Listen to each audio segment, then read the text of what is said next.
All right, I am here with a professional beatboxer, Kindo. What is up, my man? Not much, man. How you doing? Okay, so I just have so many questions. I looked up stuff with beatboxing before I wanted to do this interview with you. I have lots of questions about, well, first off, how did you get into this? Um, so basically, I was at a art school, and so I live in Las Vegas. And there's a place out here called Las Vegas Academy of the Performing Arts. So it was like a private magnet school I went to in high school, and that's where like my music kind of really started taking off. So I played tuba, trombone, played guitar at the time, and I was singing, and I was doing like all this stuff, carrying instruments everywhere. And like a tuba is giant, right? So I Mm. carried that on my bag. I had a trombone in this hand, I had the guitar in this hand, and I'd like be trying to fit through doors all the time. Just didn't work. And one day I was like, forget it. I'm just going to stick to singing. Like, I'm just going to focus on singing. And then this kid walked by me and was like something like that. And that's when I was like, I don't do that instrument yet. I don't beatbox. And like, literally, that's how I got into it. Like, it was just, I heard this kid beatbox and I was like, that's an instrument that's not giant and I can take it with me anywhere. And I just like fell in love like at the moment and just started taking and pursuing it hard. Yeah, there's always like that joke that a lot of bass players hate and like tuba players, and they say like, "Don't you wish you played piccolo instead?" Right. And Right. like in some extent, like, to some extent, like I get the point of the joke, but they get it. They find it a little bit offensive because there's like it's funny. Like that's real life Look at you. it's real life troubles for me, man.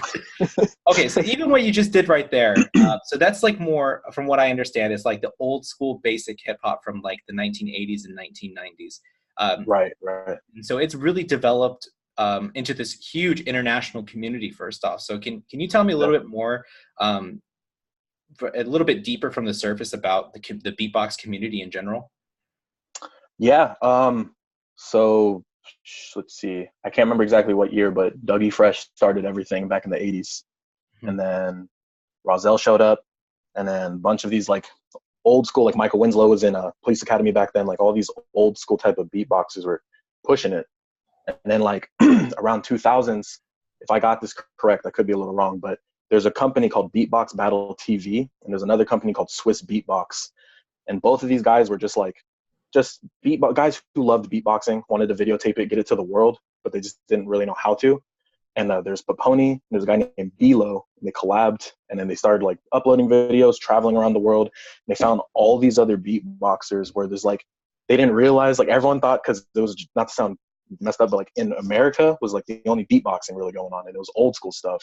So when you travel to Asia or you go to Russia or you go to these other places, and now they have all these new sounds and it's developed. It's just like, I think each language makes you have different sounds. Like for example, like French people when they speak are very sharp with their language, if that makes sense. So when they do like technicality stuff, like instead of being like theirs just that naturally because the language and the development of their mouth and the way their tongue moves and everything, their sounds are way like sharper and way cleaner than most like North American beatboxers. And then like Asian beatboxers for some reason are way more musical than like any other beatboxer. Like every country, like it's expanded over time with like Swiss Beatbox and Beatbox Battle TV, and then of course more guys started doing it and it blew up. Like there's Beatbox Television now, and like Shut Your Mouth and Beatbox or like American Beatbox Archive. Like there's all these groups now, but like those two guys, what I know originally is like those are the like starters of everything, and they just without them, I don't. We still would have figured out beatboxing over time, but I don't think that's quick because they were Yeah, traveling like almost every other week, just going to tournaments and doing this and setting up this tournament and doing that, and it was crazy at the beginning of the 2000s. So now, 2019, almost 20 years later, in that era, it's so much crazier now than it was back then, and that's only 20 years ago. hmm, So it's like, geez, yeah.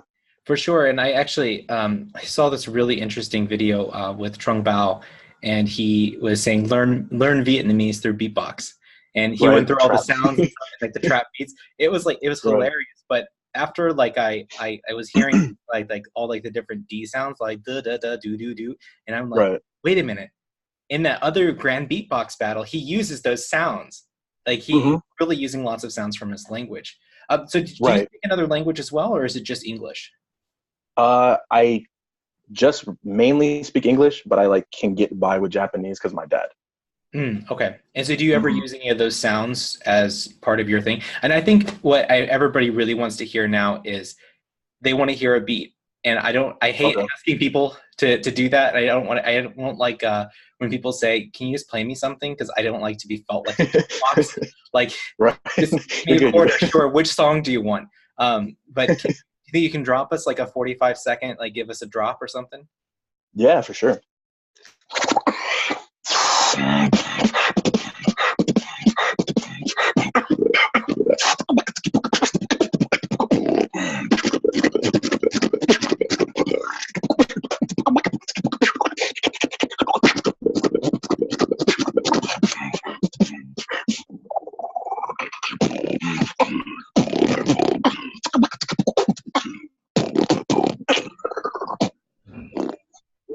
Yeah.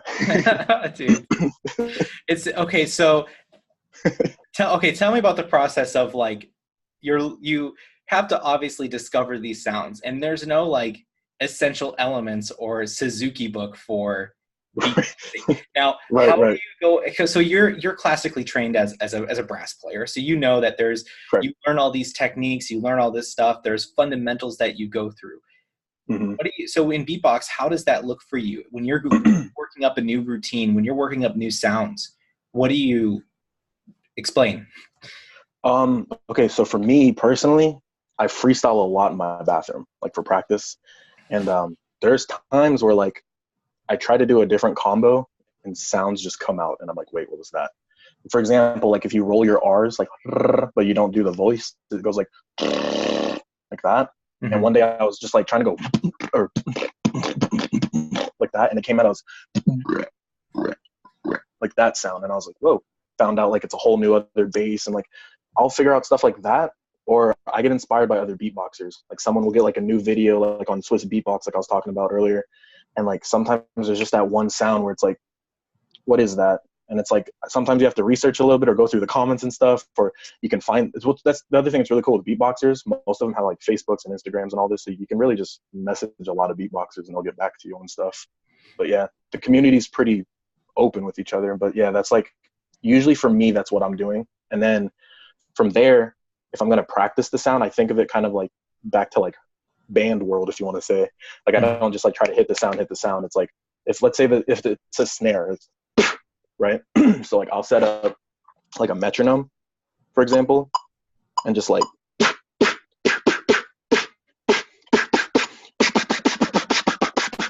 and so I will do all these rhythms and different like structures with that same sound until it's completely clean, where I can just hit it anytime I want to, and it's like I know I got that note. Kind of like on tuba, I used to have to do so many long tones and like range exercises. So it's like if I have to go high or if I have to hit pedal tones, I can just, you know what I mean? Yeah, Kind of right. same Yeah. concept. And Yeah. I like this kind of the accidental sound approaches, because that actually happens a lot for me. Now I'm trained as a classical musician for violin and viola, and I have my degree in composition, and then I also play Japanese flute. But when I'm Okay. doing Japanese flute stuff and I'm trying to discover new sounds, I'm just hanging out in my studio, just improvising and just like, as you call it, freestyling, and Right. just playing. And then out of nowhere, I'll get this weird sound, and I go, "Wait a minute, how did I do that? And can I do it again?" So it's interesting how like that syncs up so well. Okay, so with beatboxing, um, are you always a solo act? Do you do other things with people, with other people, with other beatboxers, other musicians, dancers? Like, what else is there for in terms of the collaboration realm?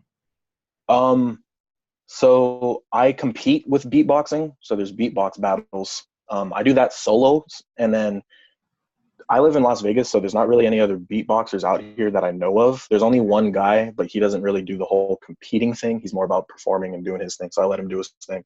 I do my thing. So as far as like solo stuff, it's just competitions. I always like to Right. just compete and just try to win like certain tournaments. As far as collaborations, I've always been open-minded to anybody. I mean, for so far, I've worked with a break dancer just because he was like, that beat's really cool. Like, we should turn that into a whole song. I was like, okay, cool. And like, we worked on it all summer, turned it into something. I have a couple friends right now. They have like their little rock band, and then they heard, I don't know how, but they wrote a piece and they're like, dude, there's a beatbox part in here. Like, let's hit up Ken. Like, so it's like, I've just had people where they like, I either will hit them up or they'll hit me up to collab, and I've never ever said no. Ever. Mhm.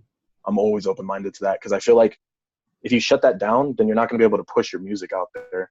And it's like, yeah, you want to be a beatboxer, but like, in my opinion, like if you just single yourself as like, I'm a beatboxer, I'm going to talk to beatboxers in the beatbox community, and like you don't expand your mind to like all this other world of music, it's like you're not gonna make it out there because none of these people are hearing you. You're focusing on this beatboxing, and since the '80s, that's kind of what it's been. Like all the beatboxers make their channels, and it's been here. It's done that. The beatboxing's growing and stuff, but the world doesn't know about beatboxing.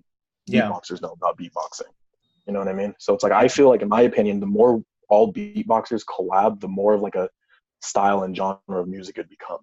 Mm-hmm. If that makes sense. It's kind of similar to like the shakuhachi, the bamboo flute community. There is a lot of, well, I mean, it has thousands of years of tradition that can get into its bubble, and then going outside of it. I mean, now I believe it's becoming a lot more utilized since like the 70s and 80s. You hear it in film scores and video games.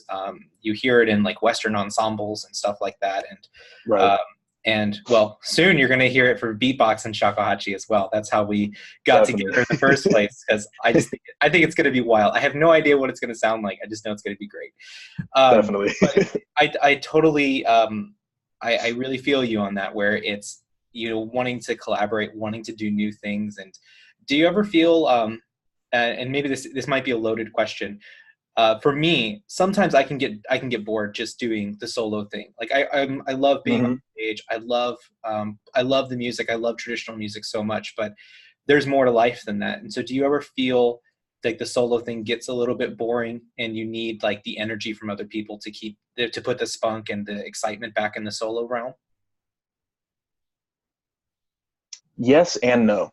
So like, yes, because people who aren't beatboxers, right? Mm-hmm.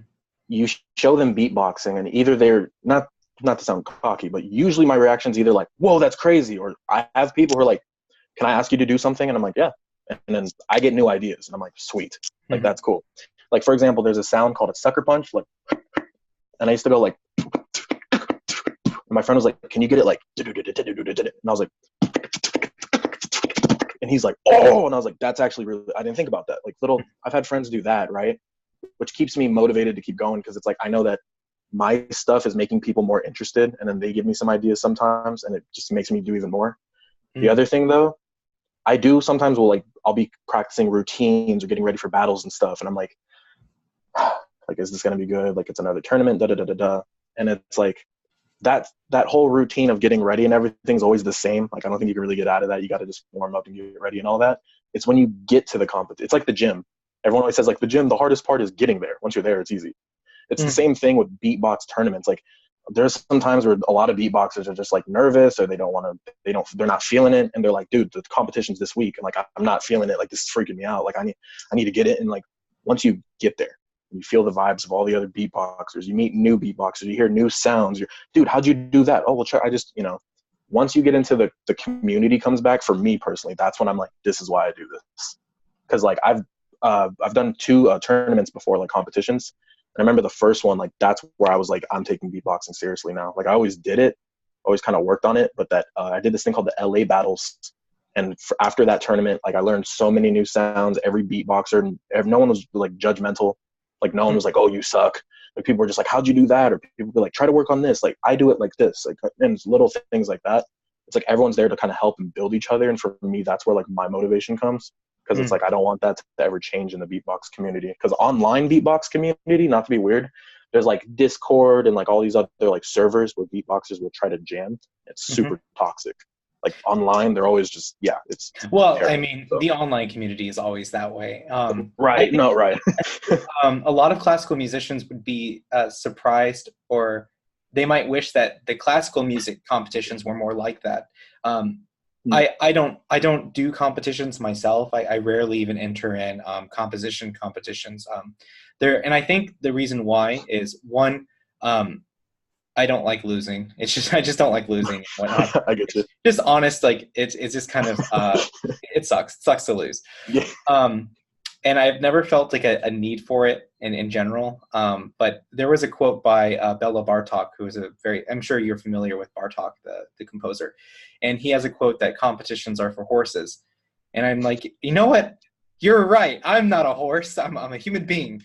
So I've always felt that competitions have been a little bit of that just constant judging, and I do get a little bit of that toxic environment feel. So I've avoided them, and Right. for those reasons. But I have done them before, and I've won a few, and for composition, and I thought, oh, that's great. And it was a really nice, reassuring feeling. And even when I haven't lost, or when I have lost, and or I guess just didn't place would be the correct terminology.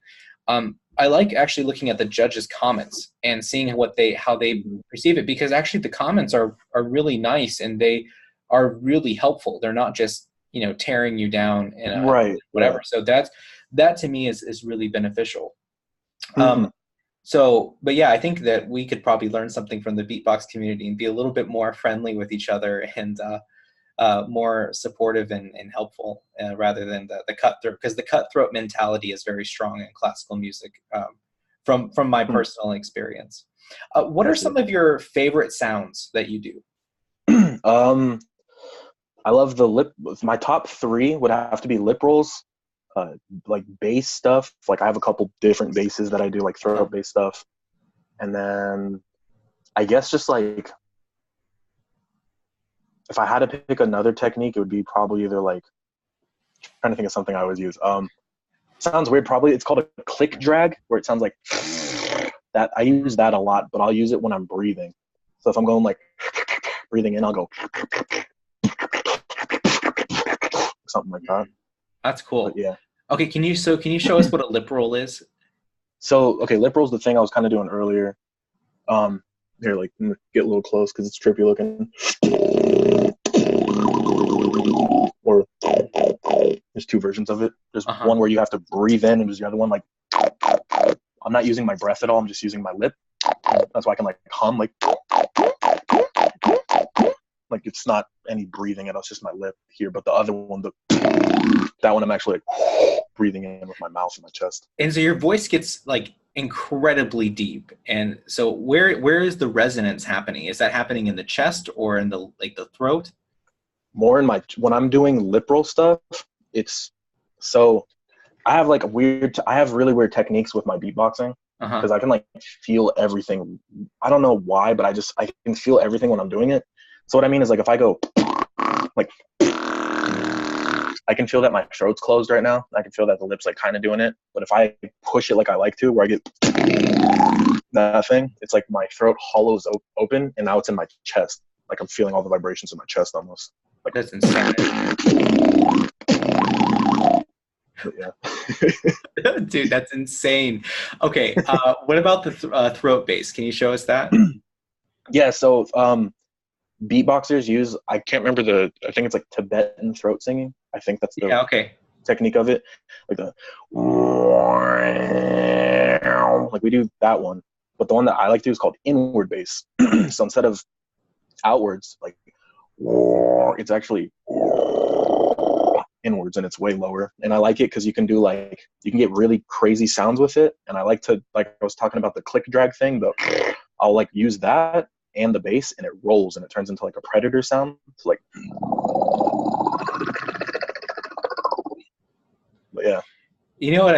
Now that you just said predator, I'm sure. Okay, not only with the composition community, I feel just absolutely love all the effects and would love to write music for beatbox. But I don't know if there's actually like a written out notation for beatboxing. But I can imagine that like the film industry would love to have access to a lot of those sounds as well. Has there ever been a beatboxer who works in the film industry, and do you know of like written notation for beatboxing? I don't believe any beatboxers done movies. I know beatboxers doing commercials. I know they've done TV shows, but I don't think anyone's been in like a film score or anything like that before. I don't think so. And then as far as like notation, there's like basic sounds. So there's like, if you write it down, like boots and cats, like that, right? That everyone does, it'd be BTK.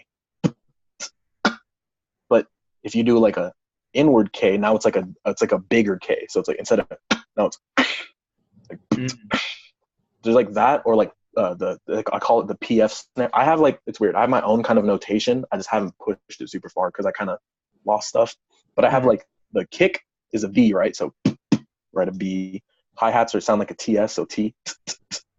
And then K snares are the K, so. And then I have this one, and it sounds like I'm saying PF, so I call it the PF snare. And then I have another one called a PEH, a peh snare, because I'm going, like, to me it sounds like I'm going peh, peh. Mhm. So I have ways like I write that, and I can make combos. I'm not the fastest beatboxer, but I have certain combos where people are like, "That's ridiculously quick," and it's like, well, yeah, I wrote this combo down and put it together.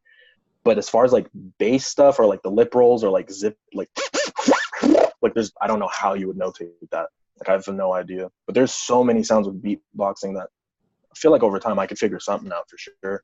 It would make Yeah, sense. I mean, I think if you saw some of the scores by George Crumb or even Fernie Howe, I think it would. I think you could see how notation has changed over time.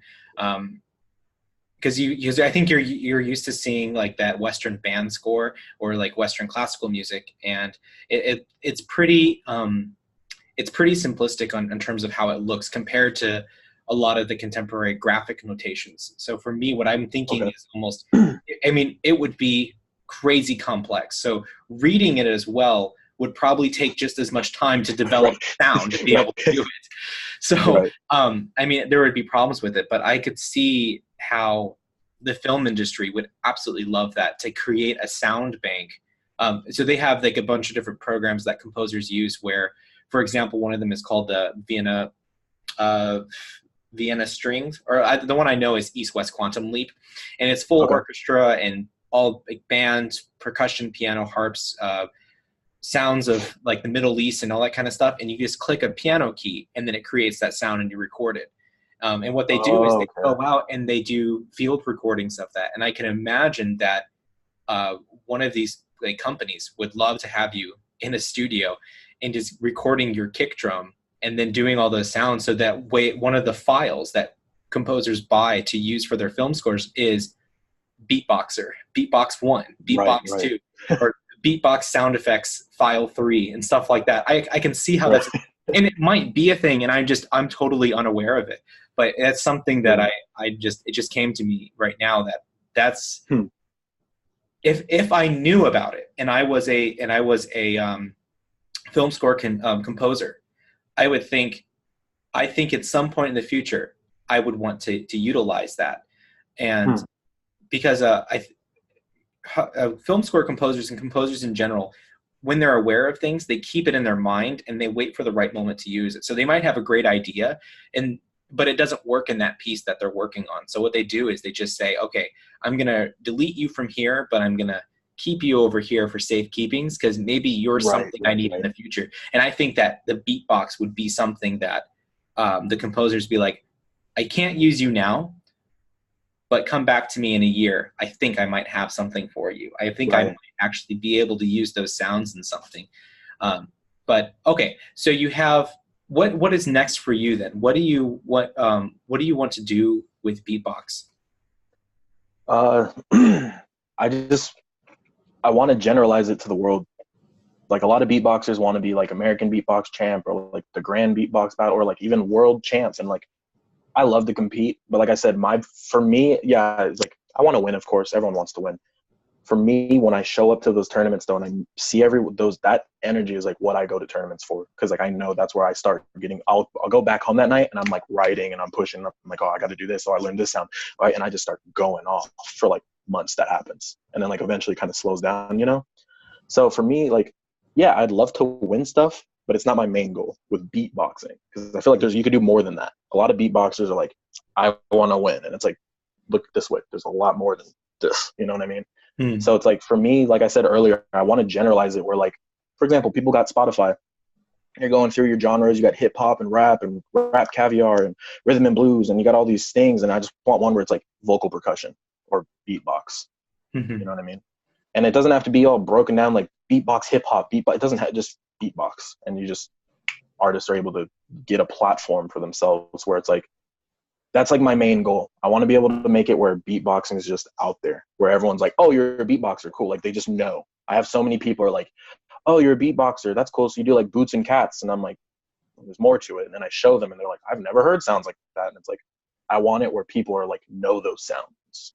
Like if you ever watch a beatbox tournament, beatboxers will be on stage and they do like the littlest detail of a transition will make the crowd flip because they're all beatboxers and they all hear it. You know what I mean? Yeah.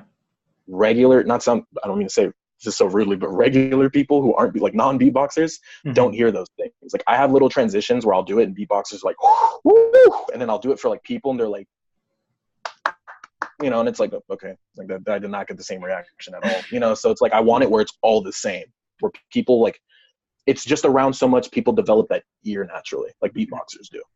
That's, you know, like I do think that we actually have that same problem in classical music. And also like when because I'm almost in the same boat as you, is when I'm playing traditional Japanese music in America, people don't know what to listen for. And a lot of the reactions, like when I ask people, like, what did you think of the performance? And they'll say something like, well, I really can't judge it because I don't know anything about it, but it was really beautiful. Like that sort of comment.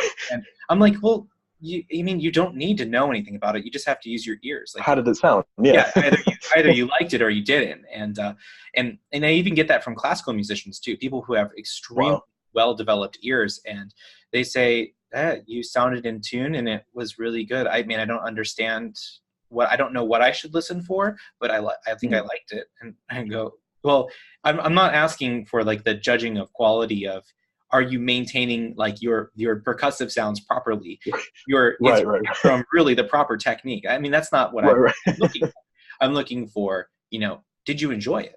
Did it speak to you more than just, you know, whatever? It wasn't just a bamboo flute on stage. It wasn't just a beatboxer. It's like, no, I was affected by that, and I felt hyped after I heard your beats. And so, I mean, that's why I reached out to you in the first place, is because when I heard your Swiss beatbox thing, I mean, I was moved by it. I just thought it was the most insane thing I've ever heard in my life. And I said, I've got to reach out to this guy and just say, dude, you're sick. It's amazing. Thank you. You're very welcome. I mean, I'm still impressed. I mean, I show a lot of my friends those videos, and they all just like mouth open the entire time, just oh my God. Yeah, so I just think there's so much, like, I wanted to do this interview because I think there's been a lot of genre blending, and you know, I even see it in the beatbox now that I'm digging into it more. There's people who do jazz beatbox, and there's like, you know, lots of trap music and dubstep, and there's sometimes like blues and you know, like almost like standards, like the like jazz standards, like people will do like Frank Sinatra hits on beatboxing. And classical music to somewhat of the same extent is doing that. Like we had a long tradition of something called third wave, which was jazz and classical music mixing together. But now we have lots of people doing hip hop. There's a lot of people doing some people mixing dubstep and using electronic sounds with the orchestra. But I think that it's just constantly growing, and it's amazing to see all the things that you're doing and seeing all like this like real great performance, you know, skill that's happening in the beatbox community. So Bill, thank you so much for no, it's, I mean, you guys are amazing. I don't know how you do it. It's lots of practice. But yeah, thank you so much for joining me here, and I hope that everybody can check out your stuff. So where can they find you? Kindo Beats on everything: Facebook, Instagram, YouTube, literally everything. It's Kindo Beats. And you used to be known as Catastrophic Beats. So why did you change from the Catastrophic to Kindo? Okay, so funny story. I graduated high school. I worked at a Jamba Juice, and I hated it. I was like, I'm not doing this. I was like, I'm a musician. Like, I am not doing this. So I left, and my friends were like, dude, you're a beatboxer. You live in Las Vegas. Start street performing. And I was like, maybe. So shout out to my mom, too, just saying, I'm a big mama's boy. She got me my first speaker, got me my first mic, and she was like, oh, we're going to do this right. Like, you're going to street perform. You're going to do this correctly. Like, it's like, awesome. So I start going out there, and I didn't have a beatbox name. I was just you know, I just have to say, that's fantastic. Your mom's like, if you're going to do street performing, we're going to do it right. She was like, we're going to get you a poster board. We're going to make it pretty, like everything. I was like, okay. I was like, cool. But Yeah, so like it was like literally 6 months out of high school. I started street performing. Like every day, I was driving down to the strip at 3, and I'd be there till 1 in the morning. Like I was doing crazy shifts. I'd be there like 3 to 4, like at the Bellagio, and then I'm like, I'm not getting too many crowds here. I gotta move. So I go to Planet Hollywood. Like I was just all day, just walking around performing, like just all day. And I had no name for like the first couple months. People like I remember one dude goes, "What's your beatbox name?" And I was like, "I'm Kent."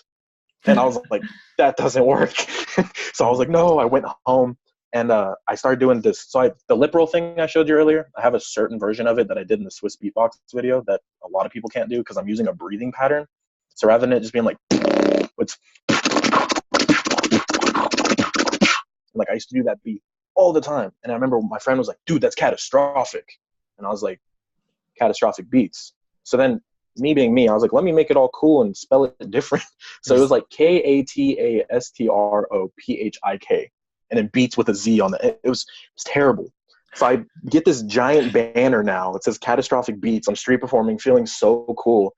And like for months I was doing this thing and like, oh, I'm doing good. And then I remember one dude, he's like, what's your social media? So I point at the banner and I was like, right there, my man. Like going into my thing, right? And he's sitting there for like 10 minutes. He's like, I can't find you. Like screamed it at me. I was like, I got to change my name. I was like, I spelled it too weird where no one can find me. So I was like, forget that. And then I was at a beatbox tournament and there's a guy named Mr. Wobbles. He's another beatboxer. And I went to compete for my first time and he's like, how do you spell your name? I was like, Catastrophe. And he's like, no, we're not using that. We're not using that. And I was like, really? He's like, you told me no one can find you. I was like, right. He's like, you win this tournament. No one's going to find you. And I was like, I don't have a name. So like all these beatboxers are throwing like terrible names. And I was just like, no, that doesn't work. That doesn't work. And then someone was like, what's your name anyways? And I was like, Kent. Like, what's your last name? And I was like, Subuchi. And they're like, you got a middle name? And I was like, Kindo. And everyone was like, Kindo. And I was like, okay. I was like, so my middle name. I'm like, I'm fine with that. And I like it personally because it's like, that's me.